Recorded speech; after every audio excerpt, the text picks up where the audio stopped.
Mes frères et sœurs, tous sans exception, tous, on aime quand on parle de nous. Tous. Allah Azza wa Jal aime aussi qu'on l'évoque et qu'on parle de lui. Allah aime qu'on parle de lui. Est-ce qu'on parle d'Allah? Regardez un petit peu vos assemblées, vos discussions avec vos amis, avec vos proches, avec votre famille, avec vos époux, vos épouses, avec vos enfants, cousins, oncles, tantes. Est-ce qu'on parle d'Allah? Selon Abu Musa al-Ash'ari radiyallahu anhu, le prophète alayhi salatu wa salam a dit: l'image de celui qui évoque son Seigneur et celui qui ne l'évoque pas est comme l'image du vivant et du mort rapporté par Al-Bukhari. C'est-à-dire qu'il y a dans notre communauté des morts vivants. Ils marchent autour de nous mais ils sont morts. Pourquoi? Car ils n'ont pas de relation avec Allah, ils ne l'évoquent pas, ils ne parlent pas de lui. Ils sont morts. Ils mangent, ils boivent, ils travaillent, on les voit autour de nous, mais ceux-là, ils sont morts. Partie des meilleures adorations. Le dhikr fait partie des meilleures adorations et des plus faciles. Selon Abu Darda, radiyallahu anhu, le prophète alayhi salatu wa salam a dit: ouvrez bien vos oreilles car ce hadith est incroyable. Voulez-vous que je vous dise quelles sont vos meilleures œuvres? Quelles sont vos meilleures œuvres? Quelles sont celles qui sont les plus pures et les plus méritoires auprès de votre roi? Bien sûr, tout le monde aimerait savoir quelles sont ces meilleures œuvres.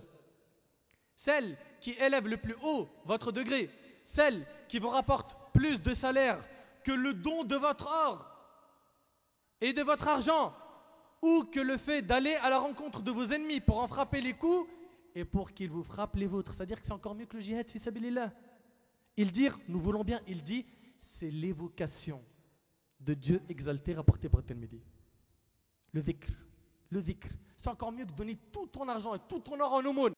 Selon Abu Huraira, radiyallahu anhu, le prophète alayhi salatu wa salam a dit: celui qui a dit 100 fois par jour Subhanallahi wa bihamdihi, donc Subhanallah, et il rajoute wa bihamdihi. Il rajoute wa bihamdihi.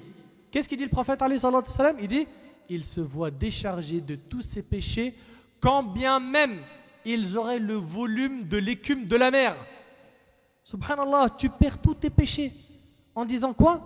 100 fois par jour, Subhanallah wa bihamdihi. Dhunnun, rahimallah, disait: le bas monde n'aurait eu aucun goût sans le rappel d'Allah. Et wallahi wa uqsimu billah, que ce bas monde n'a aucun goût sans les paroles que nous sommes en train de citer maintenant. Les paroles d'Allah et du prophète alayhi salatu wa salam. Le bas monde n'aurait aucun goût sans le rappel d'Allah. L'au-delà n'aurait aucun goût sans le pardon d'Allah. Et le paradis n'aurait aucun goût sans la vision d'Allah Azza wa Jal. Nos pieux prédécesseurs, rahimahullah, appelaient l'évocation la nourriture du cœur.